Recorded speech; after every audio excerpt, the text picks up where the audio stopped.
Hello, good day everyone. So thank you, Ms. Orqueza, for explaining to us the plot of the story. So now, by the way, I'm Agnes Ariate and I'm assigned to talk about the setting, the characters, and the theme of the story. Okay, so I hope you've learned something about this. So you've learned something a lot in my discussion today. Okay, so now let's talk about first the setting of the story. So where did it happen? Okay, so the setting of the story, it was happened in 1930s in Indian Island. It is a fictional island of the English coast. So Indian Island no is a fictional island of the English coast. So this is the setting of, and then there were none. Next we have the characters. So there are so many characters I mean in this story. So first we have Judge Lawrence Wargrave. So Judge Lawrence Wargrave, he is a recently retired judge. Okay, so Wargrave is a highly intelligent old man with a commanding personality. So as the character begin to realize a murderer is hunting them, Wargrave experienced an air of an authority. Authority make him a natural leader for the group. Okay, so he lays out evidence, organizes searches, and ensures that weapons are locked away safely. So that's Judge Lawrence Wargrave. Next, we have Vera Clayton. Okay, so Vera Clayton is a former governor who comes to Indian Island purportedly to serve as secretary to meet Mrs. Owen. So Vera wants to escape a past in which she killed a small boy in her care, Cyril Hamilton, so that the man she loved would inherit Cyril's estate. Okay, so Vera is one of the most intelligent and capable characters in the novel, but she also suffers from attacks of hysteria, so feels guilty about her crime and reacts nervously to uncanny events on the island. So that's Vera Clayton. And next we have Philip Lombard. Okay, so Philip Lombard is a mysterious, confident, and resourceful man who seems to have been a mercenary soldier in Africa. Okay, so Lombard is far bolder and more cunning than most of the other characters. Okay, so traits that allow him to survive almost until the end of the novel. Okay, so his weakness is his chivalrous attitude toward women, particularly to Vera, with whom he has a number of private conversations.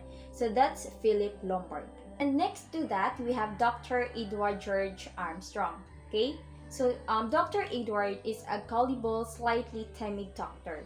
Armstrong often draws the suspicion of the other guests because of his medical knowledge. Okay, so he is a recovering alcoholic who once accidentally killed a patient by operating on her while drunk. Okay, so Armstrong professionally successful. He has a weak personality, making him the perfect tool for the murderer.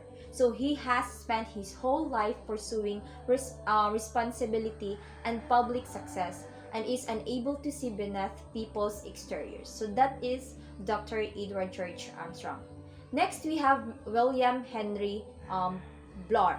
So he was a former police inspector. Okay, so Blore is a well-built man whose experience often inspires others to look to him from advice. So as a policeman, he has corrupt and framed a man named Landor at the behest of criminal gang.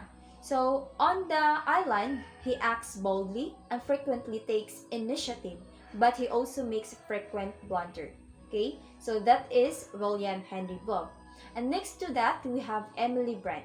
So Emily Brent, she is an odd, ruthlessly religious woman who reads her Bible every day.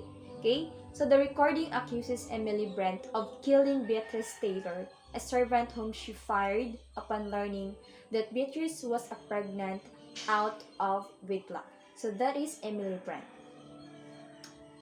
And then next we have also Thomas Rogers. Okay, so Thomas Rogers is a dignified butler. So Roger continued to be a proper servant even after his wife is found dead, and the bodies begin peeling up.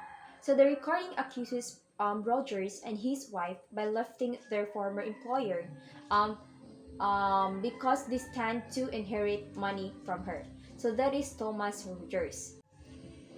Okay, so next to that, we have also General John Gordon and MacArthur. So, um, John Gordon, no, the oldest, he is the oldest guest. So MacArthur is accused of sending a Lieutenant Arthur Richmond to his death during World War One because Richmond was his wife's lover. So that is General John Gordon MacArthur. Next, we have also Ethel Rogers. Okay, so Ethel Rogers is Rogers' wife. Okay, Ethel is a frail woman, and the death of Tony Marston makes her faint. So Wargrave believes her husband dominates her and that he the masterminded their crime. Okay, so that is Ethel Rogers. And next also we have Anthony Marston. Okay, who is Anthony Marston?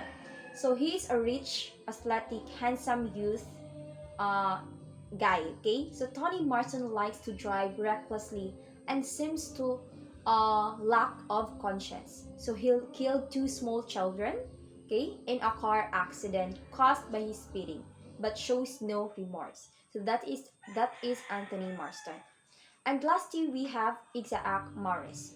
So Isaac Morris is a shady, criminal character hired by the murderer to make the arrangement for the island.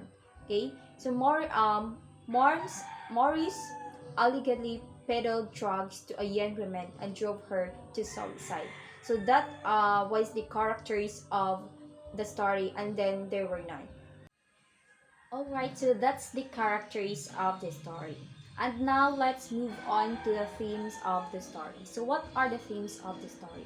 So the themes are the administration of justice, the effects of guilt on one's conscience, and the danger of reliance on class distinction.